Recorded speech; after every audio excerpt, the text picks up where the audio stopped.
امام علی مقام نکلے۔ راوی کہتے ہیں کہ یہ جلوہ پہلے بھی بڑے سونے تھے، پر آج جو رنگ دیکھا وہ کبھی نہیں دیکھا۔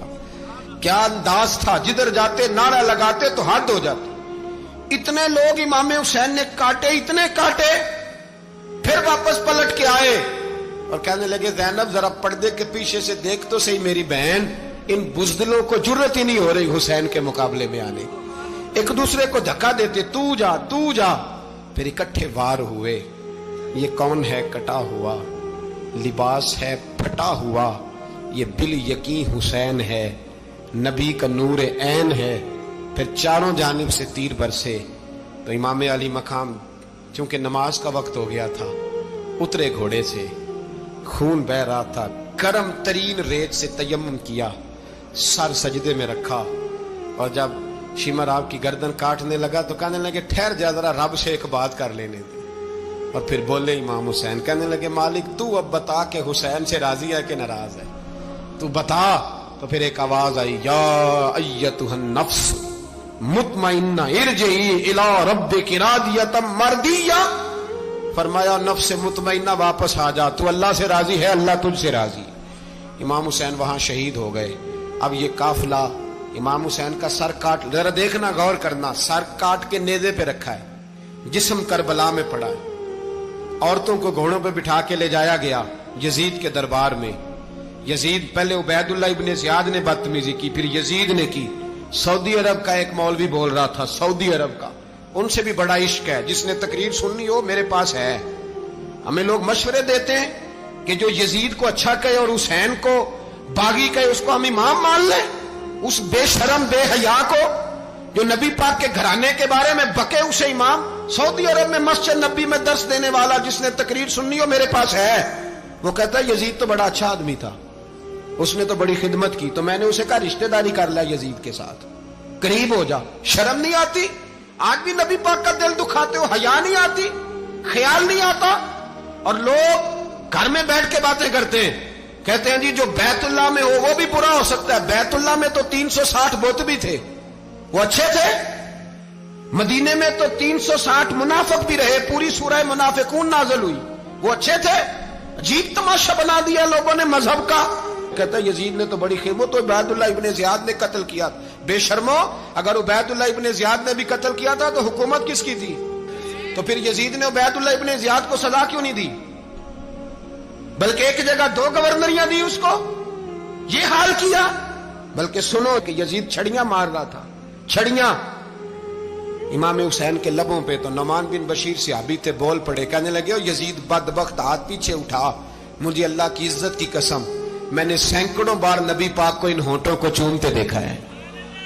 حضرت جناب زینب عورتوں کے مجمع میں پیچھے ہو کے بیٹھی ہیں۔ یزید کے پاس جب پہنچا لشکر تو یزید کہنے لگا دیکھو اللہ نے مجھے عزت دی اور میرے مخالفوں کا کیا حال ہوا۔ تو بی بی زینب بول پڑی، اتنے صدمے سہے پر آواز توانا ہے، جاندار ہے، جاندار۔ ہمارا کسی بندے سے جائیداد کا رٹا نہیں، ہم تو چاہتے ہیں امت اکٹھی ہو جائے، لیکن جو بندہ نبی پاک کی ماں کو دوزخی کہے، حضور کے باپ کو جہنمی کہے، یزید کو امیر المومنین کہے، اس کے ساتھ اتفاق رائے کر لیا جائے، یہ مذہب ہماری سمجھ میں نہیں آتا، بالکل نہیں آتا، قطعاً نہیں ہماری سمجھ میں آتا۔ کیسے اتحاد کر لیا جائے؟ یہاں تو میرے بھائی جو ہمارے ابا کا مخالف ہو اس سے اتحاد نہیں ہوتا، اور جو نبی پاک کے والد کو دوزخی کہے اس سے اتحاد ہو جائے۔ کہتے ہیں جی وہ جی اتنی فرقہ واریت ہو گئی، ہم کس مسجد میں جائیں؟ 60 پارٹیاں پاکستان میں رجسٹرڈ ہیں جو الیکشن لڑتی ہیں، کبھی کسی بندے کو ٹینشن نہیں ہوئی کہ کس کے پاس جائیں کس کے پاس نہ جائیں، کبھی نہیں کو بولا کہ اب وہ بھی کھڑا ہو گیا، وہ بھی، کوئی ٹینشن نہیں۔ مذہب کی باری ٹینشن ہو جاتی ہے، اتنا بڑا مذہب ہوتا ہے بھائی، غلط بندے بھی آ ہی جاتے ہیں بیچ میں، تھوڑا پہچان کے چلنا پڑتا ہے صحیح کون ہے اور غلط۔ اور یہی تو ہمیں امام حسین نے بتایا ہے کہ مذہب کے اندر ہی تم نے شناخت کرنی ہے کہ بندہ ٹھیک کون ہے اور بندہ غلط۔ یہی تو کربلا ہے، یہی تو امام حسین نے بتایا، کفر اسلام نہیں، حق اور باطل۔ تو سمجھیے گا، حضرت سیدہ زینب نے جب سنا نا کہ یہ کہہ رہا ہے کہ مجھے اللہ نے عزت دی، تو جناب زینب بولی، نعمان بن بشیر کہتے ہیں بی بی بولی، اتنے صدمے ہیں پر جناب زینب بولی اللہ اکبر، اس انداز میں بولی کہ پہلے قرآن مجید کی آیت پڑھی، کہنے لگی وَتُعِزُّ مَن تَشَاءُ وَتُذِلُّ مَن تَشَاءُ بِيَدِكَ الْخَيْرُ إِنَّكَ عَلَى كُلِّ شَيْءٍ قَدِيرٌ۔ اور پھر کہنے لگی یزید تو بکتا ہے، کہتا ہے کہ تو عزت والا ہو گیا، یہ تیری حکومت ہے، 4 دن گزرنے دے، تجھ پہ کوئی لعنت بھی نہیں برسائے گا، اور میرے بھائی کا قیامت تک ممبروں میں اور خطبوں میں ذکر ہوا کرے گا، وقت گزرنے دے۔ جب جناب بی بی زینب بول رہی تھی تو حضور کے ایک نابینا صحابی پاس بیٹھے تھے، جناب نعمان بن بشیر کا ہاتھ ہلایا، ہلا کے کہنے لگے کیا علی آ گئے؟ تو علی کی آواز لگتی ہے، جبریل امی بول رہے ہوں جیسے، حکمت کے گوہر رول رہے ہوں جیسے، دربار دمشق میں بی بی زینب کا خطاب، منبر پہ علی بول رہے ہوں جیسے۔ میرے بھائی بس کربلا والا قافلہ تو مدینے پہنچ گیا، 3 سال یزید نے حکومت کی، شرابیں عام ہو گئیں، مکے پہ حملہ ہوا، خانہ کعبہ کا غلاف جلا، مدینے پہ اس نے حملہ کیا، 3 دن مسجد نبوی میں اس نے گھوڑے باندھے، مسجد نبوی میں صحابہ کو نکال کے اپنا اس نے امام مقرر کیا، لیکن پھر امت نے اسے قبول نہ کیا، پھر وہ رسوا ہوا اور آج تک وہ رسوا ہے، لیکن امام حسین کا نام کل بھی زندہ تھا اور آج بھی۔ درس یہ ہے، پیغام یہ ہے، پیغام یہ ہے، یاد رکھو موت تیزی سے آ رہی ہے، ہمارے ساتھ والے دائیں بائیں والے سب چلے گئے، اسی طرح نمبر لگے گا، ایک دن اعلان ہوگا، ضمیر کے قیدی بن کے زندگی نہ گزارو، بالکل نہ گزارو، یہ تھوڑی سی زندگی ہے دنیا سجن المومن، حق بات کرو، حق پہ ڈٹنا سیکھو، دین سمجھو، خبردار رسول پاک صلی اللہ علیہ وسلم کے دین میں ظالم، جابر، فاسق، فاجر کی کوئی گنجائش قطعاً نہیں ہے۔ اپنے آپ کو سمیٹو، اپنے آپ کو سنبھالو، دین میں اپنا کردار ادا کرنے کی کوشش کرو۔ دین طلب کرتا ہے ہم سے کہ ہم نے دین کو کیا دیا ہے۔ امام حسین نے سارا گھرانہ دین کے لیے دے دیا، ہمارا جو بچہ کسی کام کا نہیں رہتا اسے مدرسے داخل کراتے ہیں۔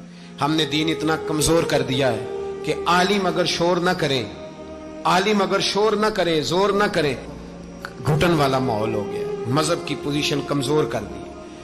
اب جہاں تک اس بات کا تعلق ہے جی فرقے ہو گئے، تو میرے بھائی یہ کوئی اتنی خطرناک بات ہے، یہ کوئی اتنا مشکل معاملہ نہیں ہے، یہ تو امام حسین نے بتا دیا تھا کہ یزید کے طور پر ایک غلط فرقہ کھڑا ہو گیا ہے، لہذا اس کا مقابلہ کرنا ہے، اس میں کوئی بری بات ہے؟ لیکن ایک سبق ہے بزرگوں کا کہ اگر سچی بات بھی نہیں کرنی تو پھر اس منبر کا حق ادا نہیں ہوتا۔